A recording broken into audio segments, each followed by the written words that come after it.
শিক্ষাৰ সমান্তৰালভাৱে এখন নাৰ্চাৰী খুলি স্বাৱলম্বিতাৰ নিদৰ্শন দেখুৱাইছে এগৰাকী যুৱতীয়ে।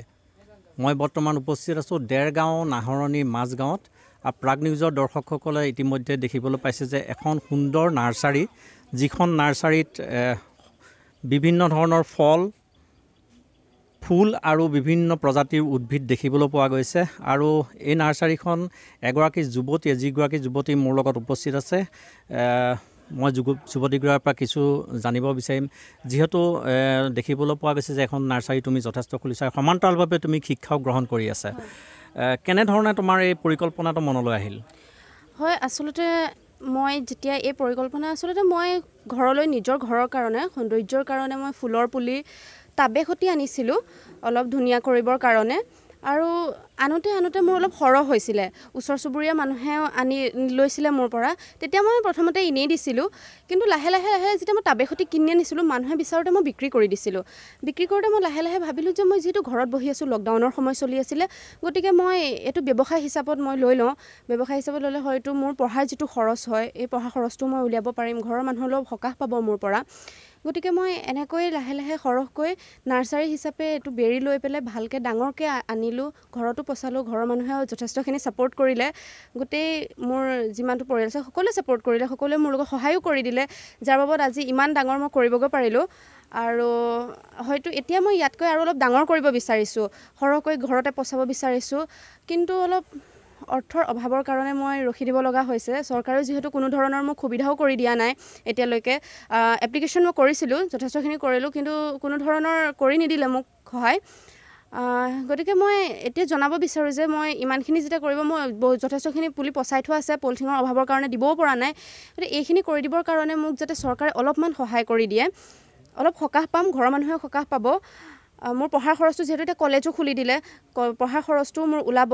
গতিকে চৰকাৰে যাতে অকণমান সহায় কৰে, আহে চাই সকলোখিনি চাই পেলাই যাতে অলপ যিটো স্কীম আছে মোক সহায় কৰক, সেই স্কীমটো লৈ পেলাই তাকেই অনুৰোধ কৰিছোঁ। হয়, ধন্যবাদ জনাইছোঁ তোমাক। প্ৰাগ নিউজৰ দৰ্শকসকলে ইতিমধ্যে গম পাইছে এই ছাত্ৰীগৰাকীয়ে যিধৰণে পঢ়ি আছে, সমান্তৰালভাৱে এই নাৰ্চাৰীখন খুলি তেখেতৰ যি শিক্ষাৰ যিটো খৰচ, সেই শিক্ষাৰ খৰচটো উলিওৱাৰ উপৰিও তেখেতে পৰিয়ালক ইতিমধ্যে সকাহ দিব পাৰিছে। তেখেতৰ দেউতাক আছে, মই দেউতাকৰ পৰা কিছু জানিব বিচাৰিম। যিহেতু ছাত্ৰীগৰাকীয়ে ইতিমধ্যে উল্লেখ কৰিছে যে লকডাউনৰ সময়ত তেখেতে ঘৰলৈ ফুলৰ টাব আনিছিলে আৰু তাৰ পৰা তেওঁ পৰিকল্পনা কৰিছিল যে এখন নাৰ্চাৰী খুলিলে ইয়াৰ পৰা কিছু উপাৰ্জন কৰিব পাৰোঁ। তেখেতৰ দেউতাকৰ পৰা মই কিছু তথ্য জানিব বিচাৰিম। অকণমান আগলৈ আহিলে ভাল হয়।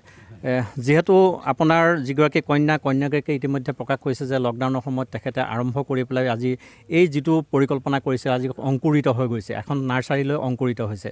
গতিকে আপোনালোকৰ এই নাৰ্চাৰীখনত কিমান প্ৰজাতিৰ গছ বা এনেকুৱা ধৰণৰ আছে? এতিয়া বৰ্তমান আমাৰ 300তকৈ অধিক প্ৰজাতিৰ গছ, ধৰি লওক ফুল, ফল আৰু উদ্ভিদ, এই তিনিটা মিলাই 300ৰ অধিক হৈছে। আৰু বৰ্তমান আমি এটা পৰিকল্পনা লৈছোঁ যে আমি 50,000 কাজি নেমু কাটিং কৰিম। তাৰে 20,000মান কাটিং কৰা হৈছে, 30,000মান বাকী আছে।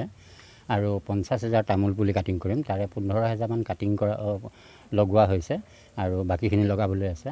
আৰু আমি 50,000 চেগুন পুলি আৰু তিতাচপা পুলি আমি কৰিম। মই আপোনালোকে দেখিছে গোটেইখিনিতে মই গুটি দিয়া আছে, তিতাচপাৰ গুটিটো ঠোঁট মেলিছে আৰু গজিবলৈ আৰম্ভ কৰিছে। কিন্তু পলিথিনৰ অভাৱৰ কাৰণে ছোৱালীজনী কদসত্য, পলিথিনৰ অভাৱৰ কাৰণে আৰ্থিকভাৱে কিছু দুৰ্বল। যদি আৰ্থিকভাৱে কিছু সকাহ পায়, চৰকাৰে আপোনালোকক সহায় কৰে, আপোনাৰ এই ছাত্ৰীগৰাকীৰ যিটো মনৰ পৰিকল্পনা, এই পৰিকল্পনাটো অংকুৰিত হ'ব।